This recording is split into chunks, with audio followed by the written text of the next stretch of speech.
dia! Hoje é quarta-feira, dia 3 de setembro.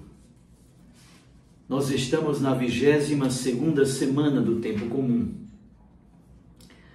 A Igreja hoje celebra a memória de São Gregório Magno, Papa e Doutor da Igreja. No livrinho Igreja em Oração, nós encontramos os seguintes dados sobre São Gregório Magno. Ele nasceu em Roma em 540 e também morreu em Roma no dia 12 de março de 604. Foi prefeito de Roma, depois entrou para a vida monástica e se tornou abade do mosteiro de Santo André, no Monte Célio. Eleito Papa, recebeu a ordenação episcopal no dia 3 de setembro de 590. Embora fosse de saúde frágil, exerceu uma grande e intensa atividade no governo da Igreja, na solicitude da caridade, na tutela das pessoas maltratadas, sobretudo pelas invasões dos bárbaros, e também na ação missionária.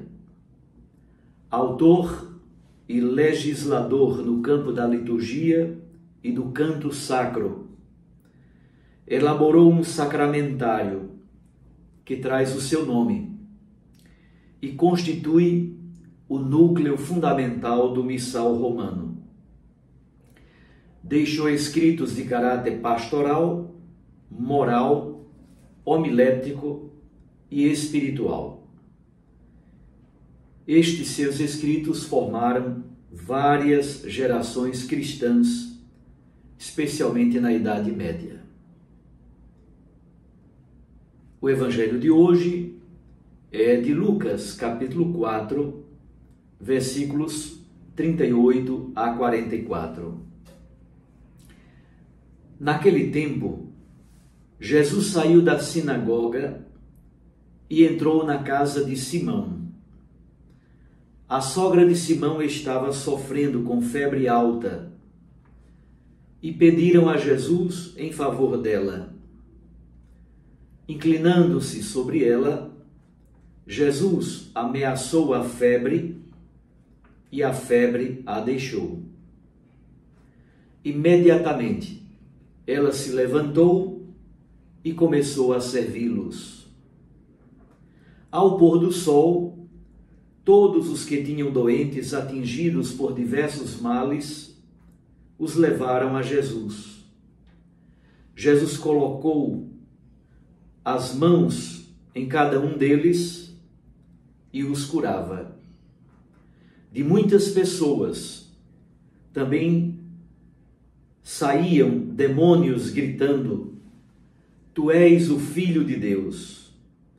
Jesus os ameaçava e não os deixava falar, porque sabiam que ele era o Messias. Ao raiar do dia, Jesus saiu e foi para um lugar deserto.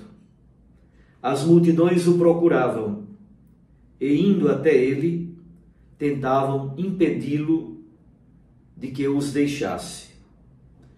Mas Jesus disse: Eu devo anunciar a boa nova do reino de Deus também a outras cidades, porque para isso é que eu fui enviado. E pregava nas sinagogas da Judeia. Palavra da salvação. Glória a vós, Senhor. Minhas irmãs e meus irmãos, Jesus, como vimos ontem, num determinado momento se transferiu de Nazaré para Cafarnaum. Cafarnaum, uma cidade maior, à beira do Mar da Galileia, na Via Maris. Ali havia toda a possibilidade de locomoção, possibilidade de rapidamente Jesus girar ali na Galileia. Pelo mar da Galileia, ele passava de um lado para o outro do lago, inclusive foi até a região da Decápole, que fica do outro lado do mar da Galileia, a região de Genezaré, a região de Betsaida. Não temos notícia da ida de Jesus a Tiberíades, mas em torno do mar, ele desenvolveu grande parte do seu ministério público. Aliás, retomando um pouco São Francisco de Assis, que fala das 3 tábuas, a tábua da manjedoura, que fala do mistério da encarnação. A tábua da cruz fala do mistério da redenção. E a tábua do altar, o mistério da Eucaristia. Alguns que trabalham com espiritualidade cristã falam de uma 4ª tábua, a tábua do barco, que nos ajuda a compreender o ministério público de Jesus. Pois bem, Jesus está em Cafarnaum e, como todo sábado ele fazia, ele foi à sinagoga. Ao sair da sinagoga, entrou na casa de Simão Pedro. Se você hoje vai às ruínas de Cafarnaum, de fato, a casa de Simão, que hoje é uma igreja católica, a casa de Simão está ao lado da sinagoga de Cafarnaum. A sogra de Pedro estava acamada com febre. Na palavra de Deus, na Bíblia Sagrada, essa imagem de alguém acamado é praticamente símbolo da morte. A febre é atribuída também à presença e à ação de um espírito maligno. Jesus então age como um profeta taumaturgo, aquele que cura, inclina-se sobre ela, ameaça a febre e a febre deixa aquela mulher.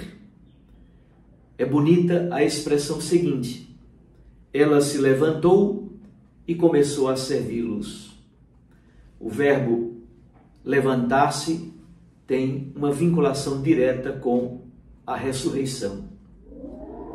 Começou a servi-los significa não somente que ela serviu alguma comida, porque era a hora do almoço, mas significa também que ela tornou-se discípula, ela tornou-se seguidora de nosso Senhor Jesus Cristo. Ao pôr do sol, todos os que tinham doentes atingidos por diversos males levavam os doentes a Jesus. Por que ao pôr do sol? Porque o dia para o judeu termina ao pôr do sol. Então o sábado termina ao pôr do sol. Era sábado. Não querendo então descumprir o preceito do descanso sabático, eles levam os doentes a Jesus somente depois do pôr do sol. Já é o primeiro dia da semana, o domingo. E Jesus cura muitas pessoas enfermas, colocando a mão sobre cada uma delas. É muito bonito como os evangelhos nos ajudam a perceber a sensibilidade do toque salvífico de nosso Senhor Jesus Cristo. São toques libertadores, toques que salvam, que curam. E de muitas pessoas saem demônios que, como ontem vimos, os demônios, os espíritos impuros gritam exatamente para esvaziar a identidade e a autoridade de Jesus. Tu és o Filho de Deus. Jesus então os ameaça e eles abandonam aquelas pessoas. É uma tentativa de enfrentar o taumaturgo, de enfrentar aquele que está curando, libertando e expulsando com autoridade, por meio de sua palavra, o espírito maligno. Jesus enfrenta o poder maléfico dos espíritos impuros e os vence. É um modo de o Evangelho dizer que a autoridade de Jesus na palavra é confirmada também pelos atos salvíficos e libertadores. Finalmente, ao raiar do dia, de madrugadinha, como Jesus sempre fazia, ele se retira para um lugar deserto. Aqui está a fonte da autoridade de Jesus na sua palavra e também nas suas ações salvíficas, nas suas ações libertadoras. Brota do coração do Pai, da intimidade com o Pai. Jesus sente a necessidade de partilhar o seu ministério com o Pai. Sempre, especialmente no Evangelho de Lucas, ele se retira à montanha ou a um lugar deserto para rezar. As multidões, obviamente, que receberam cuidados da parte de Jesus, as multidões querem detê-lo, querem que ele permaneça com elas. Estão à procura de Jesus, nesse primeiro momento, por coisas muito imediatas, muito pragmáticas. Eles comeram porque Jesus alimentou, eles receberam uma cura para si ou para os seus familiares. Imagine, não havia SUS, não havia nenhuma assistência de saúde ou assistência social da parte do reino da Galileia, da tetrarquia de Herodes Magno, de Herodes Antipas. Então, ter o Messias que alimenta a multidão faminta, que cura os doentes, que expulsa demônios, obviamente que a multidão corre atrás de Jesus. Como disse, nesse primeiro momento, de forma muito pragmática, de forma muito imediatista, eles querem a presença de Jesus porque tem benefícios. Jesus sempre percebe quando as intenções não são puras. E Jesus então parte para a região da Judeia dizendo: eu devo anunciar o reino de Deus também a outras cidades, porque para isso é que eu vim. Fui enviado para anunciar o reino de Deus, essa notícia boa, alegre, esperançosa e alvissareira. Jesus é o próprio reino acontecendo, como diz Orígenes. Ele é a autobasileia, ele próprio é a irrupção, é a expressão do reino de Deus. Meus irmãos, minhas irmãs, que nós possamos viver este santo evangelho percebendo esta relação profunda entre a palavra do reino que é anunciada e as ações salvíficas e libertadoras que Jesus realiza. Coerência fundamental entre palavra e a prática libertadora. Fiquem com Deus e com sua Mãe Maria Santíssima. Até amanhã, se Deus nos permitir. Eu os abençoo em nome do Pai, e do Filho, e do Espírito Santo. Amém.